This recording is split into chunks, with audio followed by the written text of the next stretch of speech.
This is my More Haze double IPA, New England IPA style beer. I bought the recipe from More Beer. I'll put the video to the brew up above. Now, it went really well, I think, on brew day. Everything went pretty smooth, and you know, I thought I was going to be very happy with the beer. The thing that did go wrong, there was one, was the strainers that I used to put my hops in, the hop containers. They opened up. I wasn't able to get the broken down hops out of the fermenter, which I like to do because I think it affects the color if you don't. That's my opinion. I don't know if it's correct or not, but in this case, it was looking a little more like orange juice when it was in the fermenter. And then at the end, it came out with this little bit of, you know, brownish haze and maybe a tint of like green. And I think that was from the hops, not being able to get them out. I might be wrong. Let me know in the comments down below what you think. So let me tell you what I think about the beer and we'll go from there. Okay, so the nose is pretty bland. There's not a whole lot going on. This beer is about 3 weeks old. Now, if you know these double IPAs and these NEIPAs, they really need to be drank fairly quickly, but 3 weeks isn't, I mean, that's right in the window there of you know, prime quality. Not a whole lot going on the nose though, and I don't know why that is. I dry hopped it twice with a lot of hops if you look at the recipe in the brew video. And typically I think that's where you're gonna get your aromas from, or a lot of it. And so I heavily dry hopped it, still not getting the nose that I'm looking for on these hazy beers. You can smell a little bit of, you know, tropical something. You can't really put your finger on what it is. Poured well, and you can see the head that was on it. So I'm happy with the carbonation. Right now I have my setup at 14 PSI, and I'm pulling both a Sweet Stout and this IPA off it. Let's give it a taste. Cheers.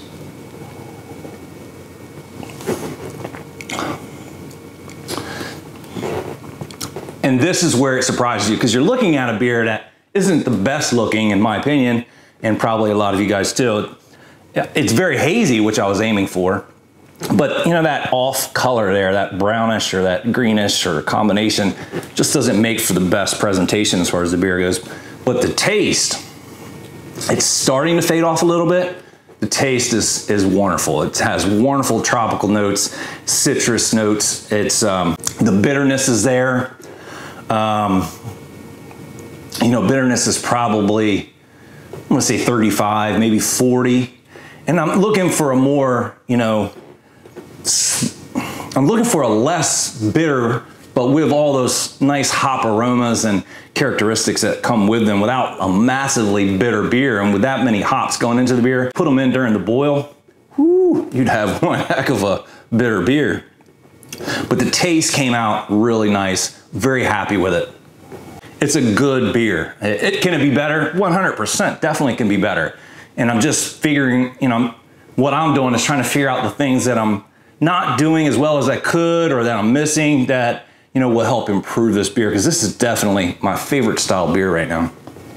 There is some sort of off flavor there, and I don't have the ability yet to kind of put my finger on describing that off flavor.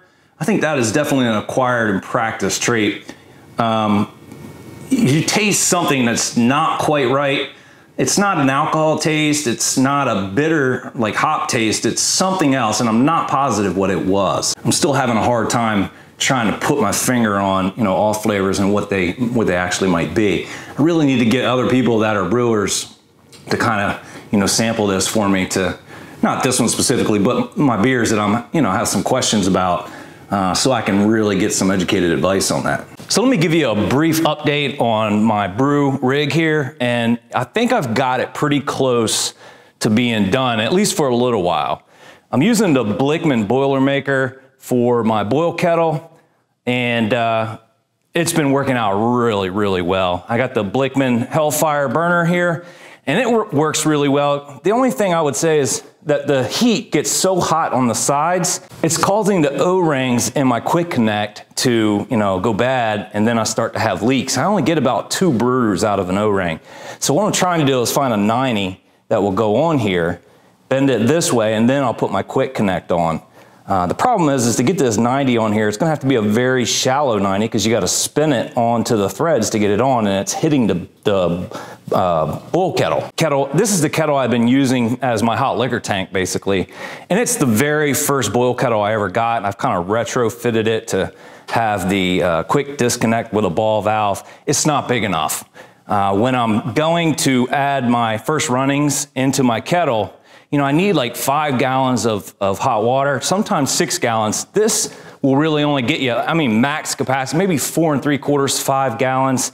And then you got to count for the little bit that you lose down there. So it's just not big enough for a lot of brews. I'm going to have to upgrade that. But I get by sometimes by using my boil kettle as the HLT, run my first runnings into here, and then dump the first runnings into the boil kettle once the water in the boil kettle has made it into the mash tun from sparging. And so that brings me to the SS Brewtech mash tun. Just got this recently. I got it fitted with quick connects and a ball valve, and it comes with the thermal well with a thermometer, and that is absolutely awesome. That was the big reason that I really wanted to get this, is because I needed a mash tun I could rely on the temperature to be accurate.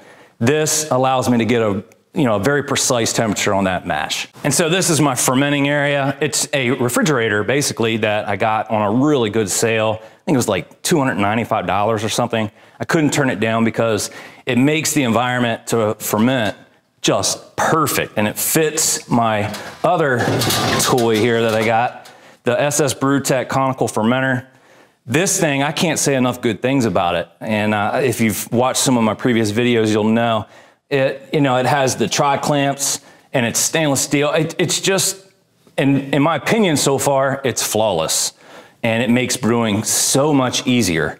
You can rack it, and you can dump the trub from the bottom with all wonderful fittings, stainless ball valves and tri-clamps. I seriously suggest anyone looking into getting a new fermenter or upgrading their fermenter, you need to really consider this SS Brewtech. They have it in different sizes. I'm not getting paid to say it. I'm just telling you, I want to give you good information based off, my experience. This thing is incredible. Okay, so you see that I have 2 Inkbird controllers. And if you watch my other Homebrew Wednesday video, I think it was the last one, I kind of went over what happened with this one. The fitting right here, which comes directly out of the controller and you plug your probe into, well, somehow that connection would get loose and cause the controller to go to error. Well, I mean, if that's in the middle of the night and you're fermenting, that can be a big deal. It can throw your whole brew off. And that happened to me a couple of times, actually like 4 times. And it's just very disappointing to not be able to rely on your equipment. But I contacted Inkbird, told them the situation I was having, sent me the new one out, and I was very skeptical that it was going to do the same thing. But they sent me a new one out, no questions asked. Didn't charge me anything, and didn't even ask me to send back the old one. And so it's worked perfectly for 3 brews now, and I had no errors. It's working just as this design. I can't say enough good things about that controller. If it continues to work that way, it just takes all the worry and the headache and trying to get your temperatures spot on. It takes it all away.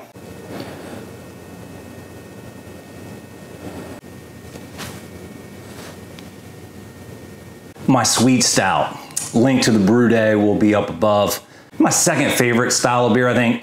Just a nice, sweet kind of stout with some coffee characteristics. Now, I just brewed another one. This one's a coffee-infused Sweet Stout.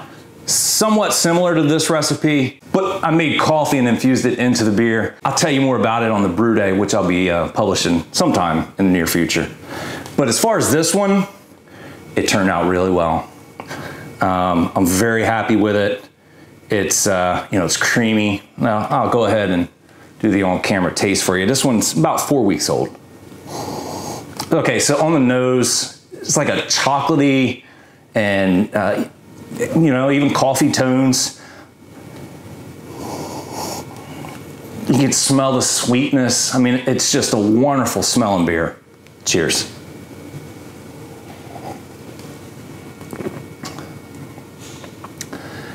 it's better than a lot of stouts that I buy, you know, at a package store.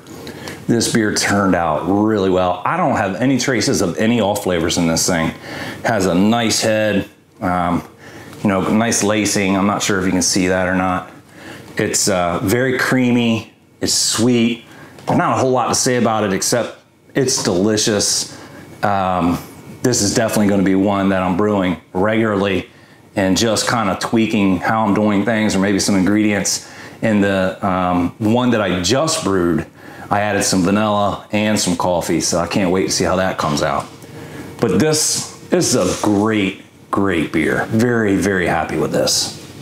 My whole idea for, you know, putting my brew days and these home brew Wednesdays on my channel was to kind of, you know, create feedback within everyone that's interested.